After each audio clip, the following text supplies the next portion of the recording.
I woke up early this morning and I was getting ads on YouTube for Creators for Change. So here's the front page of YouTube, and as you can see, as it loads up, Creators for Change, and it is an ad by YouTube.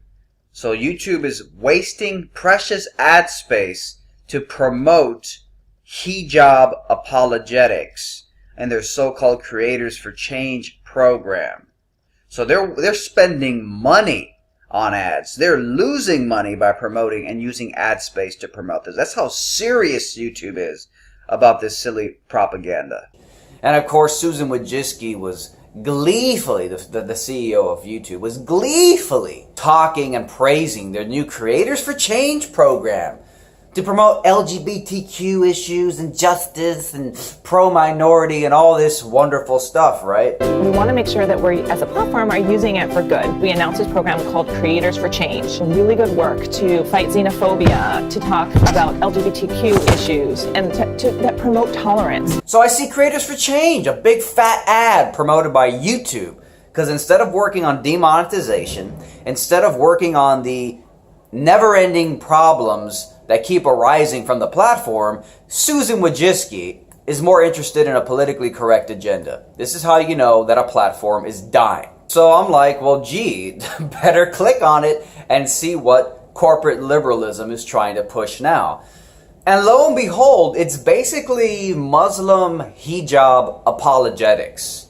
YouTube is basically funding the defense of the hijab. For the last 10 years or so, ever since I started blogging, anytime you see any positive media about Muslim women wearing headscarves, it's always with the narrative of breaking the stereotype, which kind of takes away from what they're actually doing and their actual skills.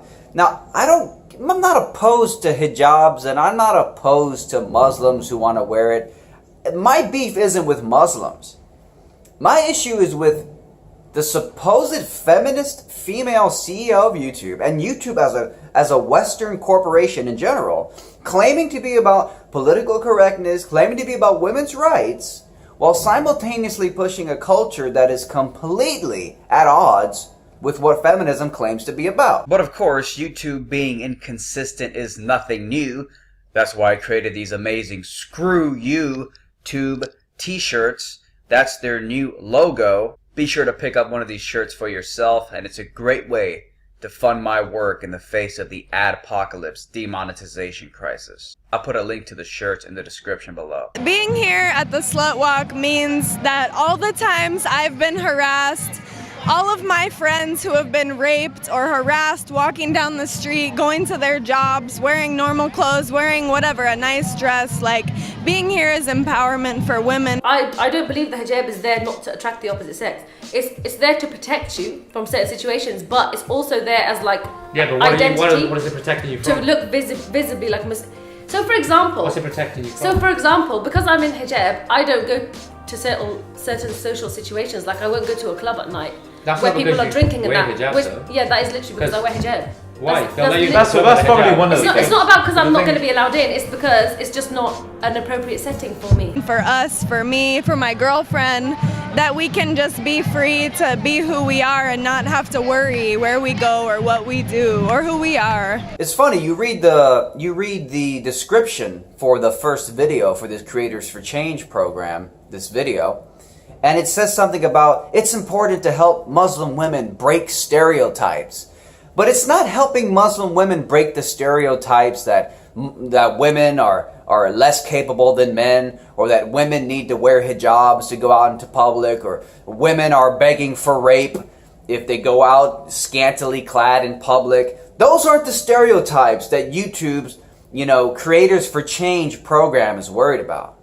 YouTube is worried about the stereotype of people judging women who wear hijabs as being regressive, as being retrograde, and basically the hijab being a signal of the most die-hard, quote, oppressive patriarchy you could ever possibly think of. So a lot of people will be like, what's the point if you've got to cover up your body anyway? Well, that is the very point. Why? Why do you need to be on display? let people wonder what's underneath. Like It's more mysterious. Exactly. I think we're in an age where it's really easy to take your clothes off if you want to. It's way too easy. It's the easier thing to do, maybe. Yeah, it's just like, oh, I want popularity. It'll show a bit of skin.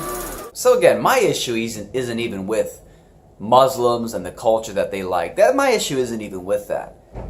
My issue is with YouTube saying that they're so opposed to right-wing hate groups and sexism on their platform. Yet they support a culture that is completely at odds with the modern feminist movement.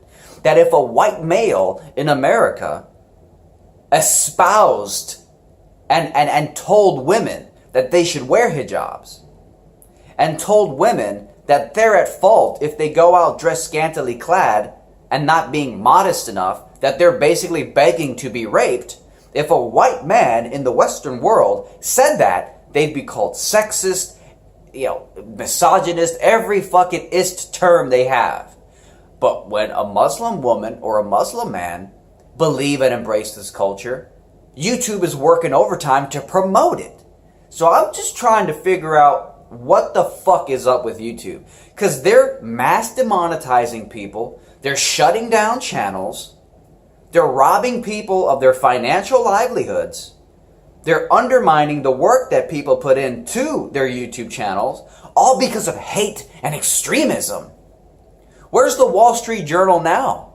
The Wall Street Journal was out there talking about extremism on YouTube and sexism and racism and all this politically incorrect videos that were monetized, yet YouTube is slapping a promotional video for the most sexist, quote, sexist, misogynist religion and culture that may exist on the planet.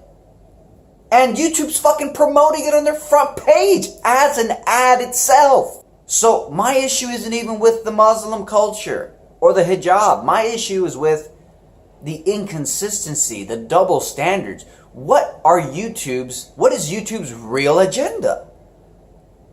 Because it ain't women's rights, clearly. If the Western conception of women's rights is women's liberation, giving them the freedom to do whatever they want without consequence, meaning don't blame women if they want to go out, scantily clad, then doing apologetics for the hijab, it's not consistent. Something's up here. Called Creators for Change. Really good work to fight xenophobia, to talk about LGBTQ issues, and that promote tolerance.